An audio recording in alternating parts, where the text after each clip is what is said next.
Sinasabi dito sa Vedic math na crisscross system. So, 3 times 3 is 9. And then, you can do this mentally, no? Pero papakita ko na sa inyo dito. You multiply this 2. 2 times 3 is 6. And then you add. Plus. Multiply this. 4 times 3 is 12. Tapos i-add mo na yan. 6 plus 12 is 18. So, yung nasa 1's place, ilagay mo dito. And then, yung nasa 10's place, which is yung 1, carry. And then, you multiply, itong dalawa, 4 times 2 is 8, plus 1 is 9. And this is your answer. Next, we have 54 times 82. So, gawin na natin yung crisscross system. 2 times 4 is 8. And then, ito na, multiply. 5 times 2 is 10, plus 8 times 4 is 32. And this is 42. So, ito, ilagay dito sa ilalim. And then, yung nasa 10's place, carry. And then, ito, 8 times 5 is 40, plus 4 is 44. So, this is your product. 4,428.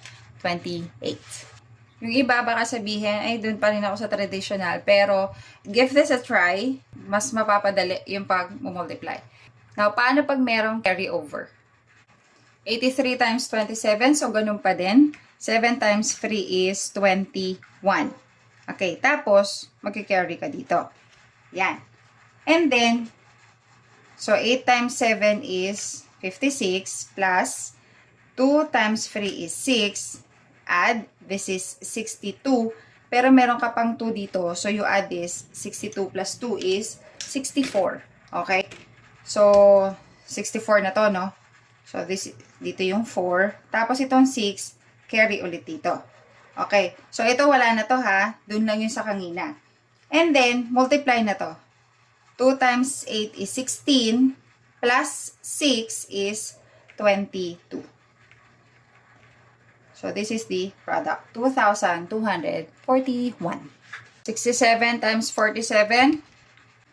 May carrying yan, may carry over to. So, 7 times 7 is 49. And then, carry. 4. Now, 6 times 7 is 42. Plus, 4 times 7 is 28.